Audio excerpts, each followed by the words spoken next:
जी अस्सलाम वालेकुम। ये खून है और ये जो है ये डी चौक है। अस्सलाम वालेकुम। दोबारा से आपको कुछ चीज़ें बतानी थी जो कि पहले भी मैंने सोचा था कि मैं बताऊंगा और लेकिन ज़रा वक्त का मैं कर रहा था कि थोड़ा सा वक्त पे हो जाइए। ये देखें, ये डी चौक है, ये खून है।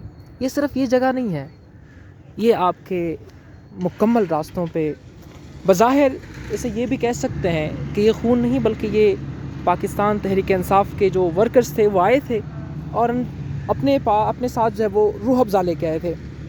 ये भी खून है और आगे चलते जाएंगे।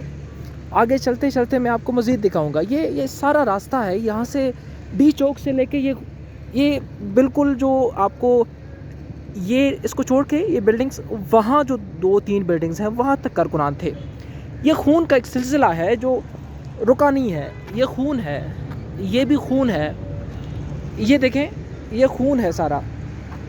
और मज़े की बात यह कि ये जगह जो है यहाँ पर तो बहुत कुछ साफ़ कर लिया गया है और तमाम तर सबूत अल्हम्दुलिल्लाह मिटा दिए इन्होंने, लेकिन कहाँ तक मिटाएंगे मुझे नहीं अंदाज़ा। ये खून है जी, ये देखें, ये खून है, ये खून है, ये सारा खून है, ये खून है। ये देखें, ये खून है। आगे चलते हैं, आगे चलते हैं, कुछ और जो चीज़ें हैं वो आपको बताते हैं कि खून है या ये रूह अफ़ज़ा है। ये किसका खून है? कोई किसका बाप, किसका बेटा, किसका भाई, किसका जो है वो शोहर होगा। ये खून है जो यहाँ बहाया गया 24 नवंबर से लेके परसों तक रात 2 बजे, 12 बजे के बाद, 10 बजे के बाद जो कुछ हुआ, ये खून है जी, ये खून है। और ये डी चौक की तरफ रास्ता जहाँ पे पाकिस्तान तहरीक इंसाफ के कारकुनान मौजूद थे।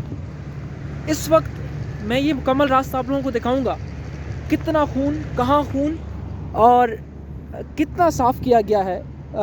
मेरे ख़्याल में उन्होंने फुटपाथ पे फोकस नहीं किया, जो सड़क है सड़क पे फोकस किया उन्होंने और वो तो साफ़ कर लिया है। लेकिन अब ये खून तब साफ़ होगा जब बारिश होगी और बारिश के बाद ही ये खून जो है वो साफ़ किया जाएगा। पाकिस्तान तहरीक इंसाफ की जानिब से एहतजाज की कॉल दी थी। कुछ लोगों ने कुछ जगह पे, कुछ तंसीबात पे हमला किया, लेकिन इसका मेरे ख़्याल में इतना नहीं बनता कि आप किसी को जो है वो मारें और इस पर पुलिस चलाएँ। हुकूमत कामयाब तो हो गई है बज़ाहिर। हुकूमत ने तमाम तर इख्तियारात इस्तेमाल कर लिए और सब कुछ जो है वो उन्होंने कोशिश की कि हम तमाम तर चीज़ों को रोक सकें। ये वो रास्ते हैं जहाँ पर 10 बजे के बाद ग्रैंड डिप्रेशन पाकिस्तान, तो ये वो सारी जगह हैं जहाँ पर खून ही खून है।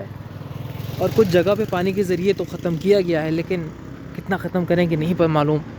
और मैं इस वक्त, ये वो जगह है जो ब्लू एरिया है जहाँ पर दोनों अतराफ़ में जो पाकिस्तान तहरीक इंसाफ के कारकुनान थे वो मौजूद थे और मैं भी इधर ही था।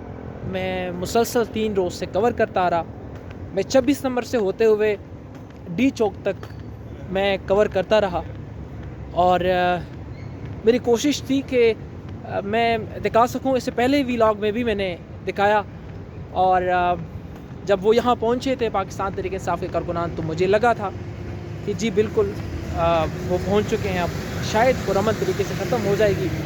लेकिन फिर एक सिलसिला शुरू हुआ जहाँ पे एक पाकिस्तान तहरीक इंसाफ का कारकुन जो है वो एक कंटेनर में चढ़ा, वहाँ पे 2 रकत नमाज अदा की, दुआ करते हुए एक अहलकार आते हैं और उसको धक्का देके तकरीबन कह सकते हैं कि तीसरी मंजिल से उसको बेरहमी तरीके से जो है वो गिरा देते हैं और वो ज़मीन बोस हो जाता है। उसके बाद क्या हुआ नहीं पता, क्योंकि वहाँ से सिलसिला शुरू हुआ।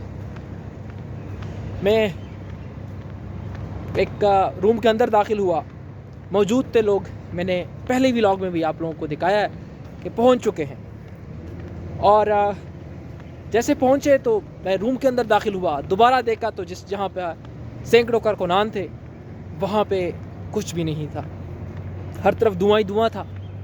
और मुझे भी काफ़ी मुश्किलात का सामना करना पड़ा, आंखें जल रही थी और सांस लेना जो है वो महाल हो गया था। लेकिन मैंने कुछ फुटेज ज़रूर बनाई और आप लोगों के साथ शेयर ज़रूर की। ये डी चौक है और मैंने आपको वो खून दिखाया और ये मैं हूँ। और कुछ लोग इस चीज़ों के, इन फुटेजेस के यकीन नहीं करते, लेकिन चलें, यकीन दिलाना हमें हमारा काम दिखाना है, यकीन दिलाना नहीं है। यकीन उनको आता है जिसमें अक्ल शऊर हो। लेकिन अफसोस इस चीज़ का है कि पाकिस्तान तहरीक-ए-इंसाफ के कारकुन को बेयार और मददगार छोड़ा गया, अभी भी हैं, उसी हालत में हैं। कुछ चीज़ें दिखानी थी वो मैंने आप लोगों को दिखा दी। वक्त थोड़ा है और बस इजाज़त चाहता हूँ कि मुझे इस खून के धब्बों के साथ, इस जमे हुए खून के धब्बों के साथ मुझे दीजिएगा इजाज़त। ऐसे शामिल होते हैं, कुछ चीज़ें आपके साथ शेयर की। अल्लाह नेगहबान, पाकिस्तान जिंदाबाद।